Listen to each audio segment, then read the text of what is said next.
Shalom Havarim, and hello friends. It's good to be with you here on this special Valentine's Day edition of your Sunday morning sermon. Now, I'm sure you've realized, as I have, that cell phones are getting smarter all the time. I mean, our phones can do more today than 10 different devices could have done 20 years ago. Soon they're going to develop minds of their own. And they're going to become more and more like humans. They're already talking back to us. If I say, "Hey Siri," right now, your phone might have even perked up a little bit. Next thing, I expect that they're even going to start coupling. I expect that cell phones are going to get married to one another. And you know how cell phones get engaged? Yeah, one cell phone gives another a ring. It gives it a ring. All right, as Beyonce would say, if you like it, you should have put a ring on it. Anyways, it is Valentine's Day. It's that wonderful made-up holiday invented to prop up the greeting card industry, a day that falls between Christmas and Mother's Day.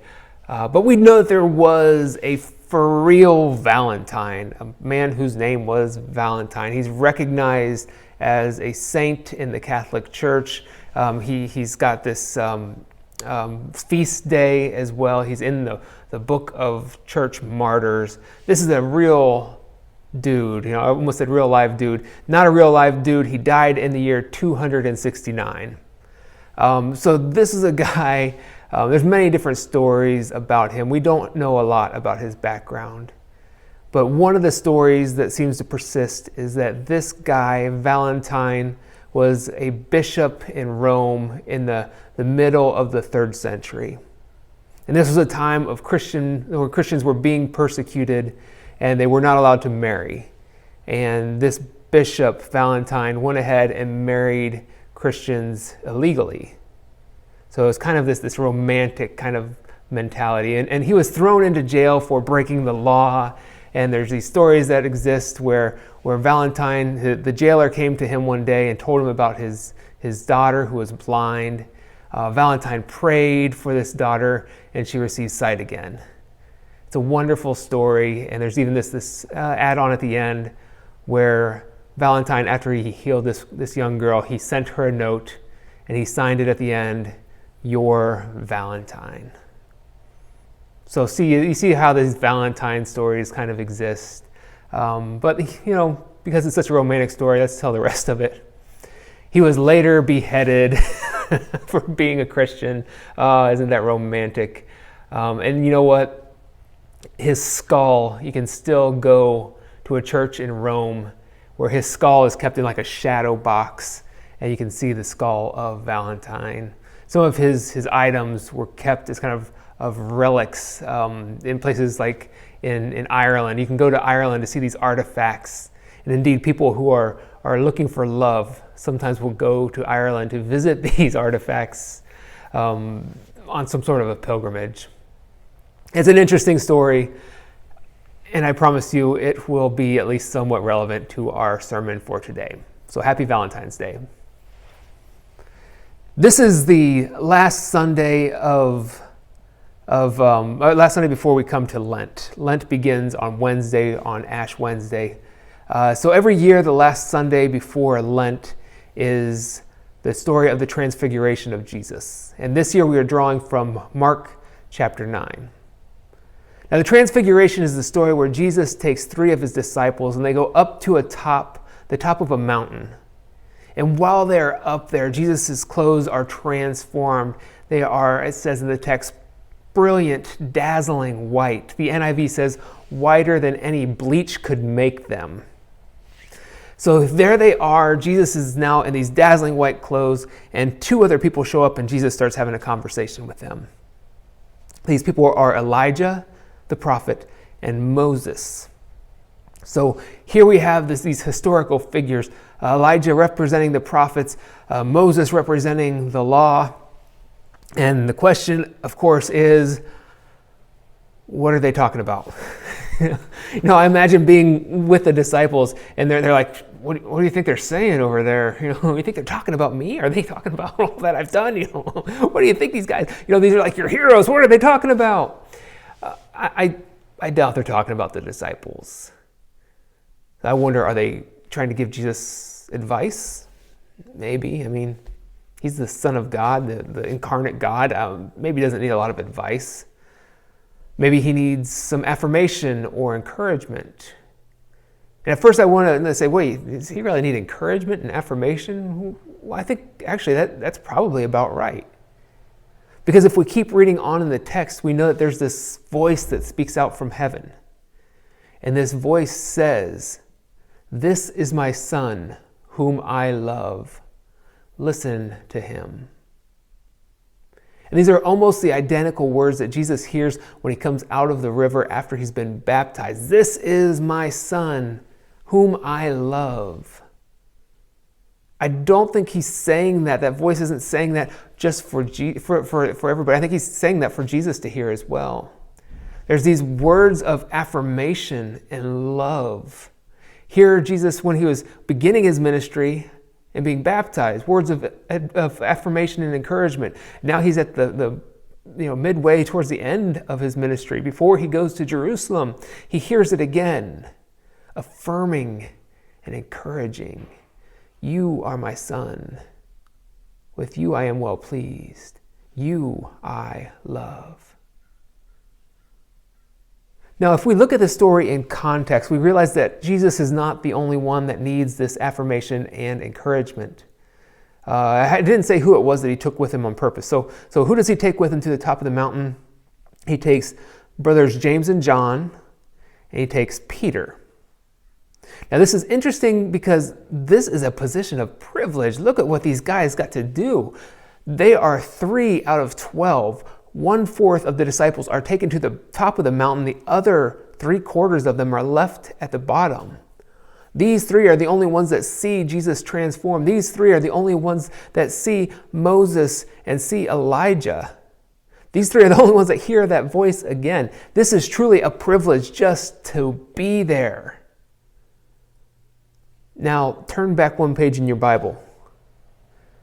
What happened there? Well, in this passage, Jesus says to Peter, after Peter says something that misses the point, he says, "Get behind me, Satan." So what we see in just these 2 chapters, when you put them side by side, you see Peter messing up royally, so much so that Jesus says, "Get behind me, Satan." Nowhere else does Jesus say that phrase. I don't know if he's calling Peter Satan or if he's naming the temptation around him, but nowhere else does he say that. No one else has messed up so royally that Jesus says those words. But now he's saying, "You've messed up. I love you. I believe in you." Now, Jesus never messed up. I'm not saying that. But he still gets those same affirming and encouraging words. "I love you. I believe in you." So if Jesus needed to hear those affirming words, if Jesus needed encouragement, how much more do people like you and me and people like Peter need to hear it? When we mess up, Jesus says, "Yes, you've messed up, but I love you. I believe in you."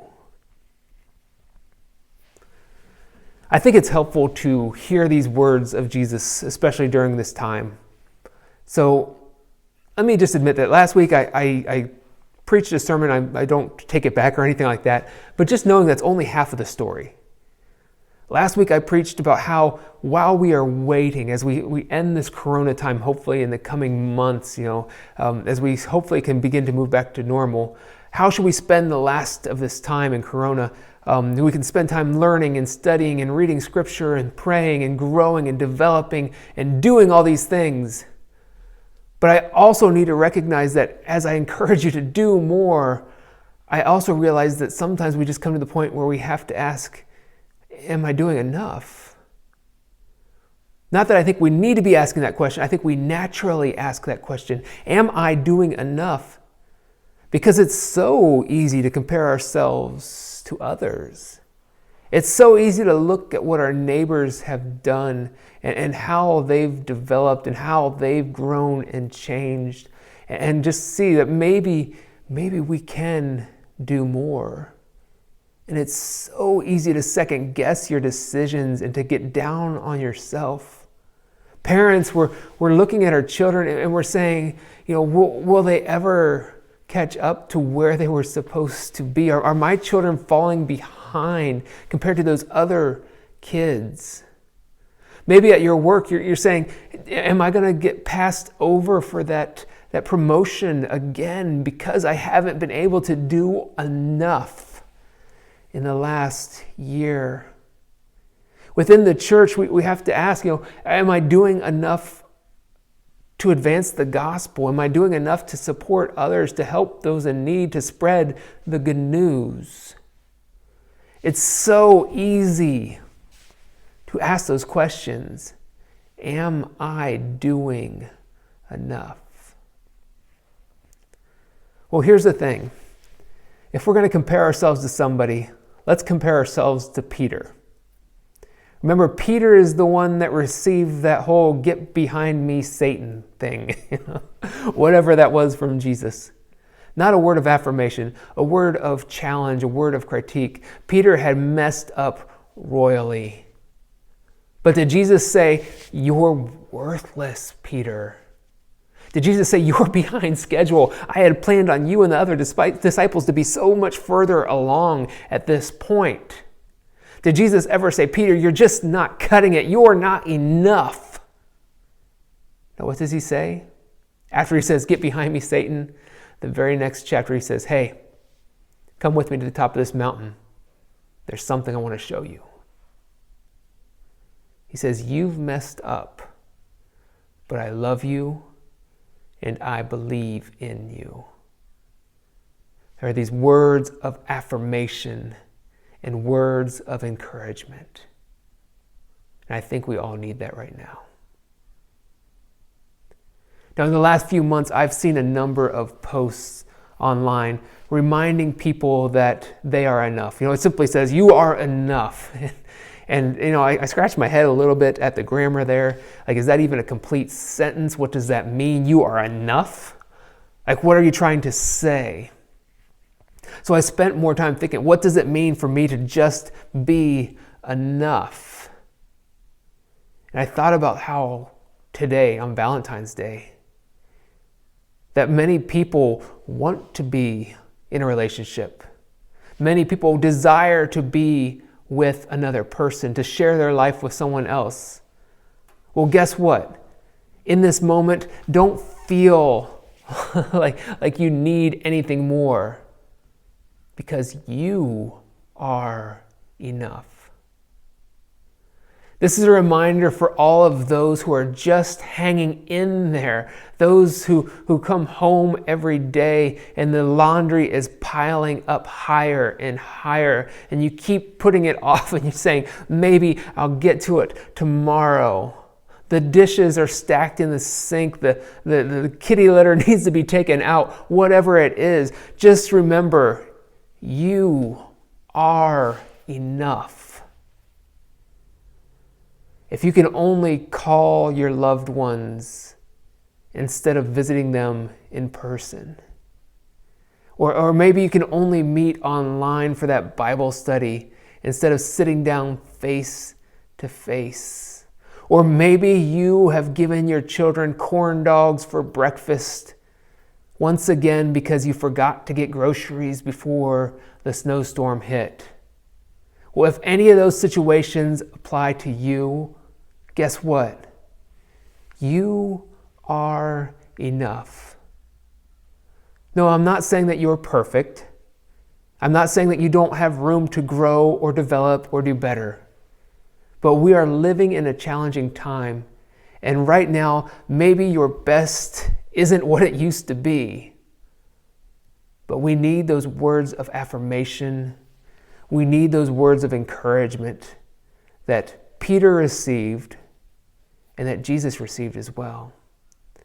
That you are loved, that someone believes in you, and that you are enough.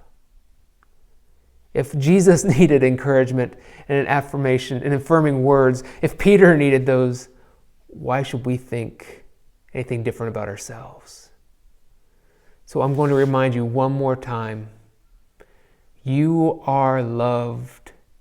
I believe in you, and you are enough. All right, my friends, have a happy Valentine's Day, and we'll see you next time.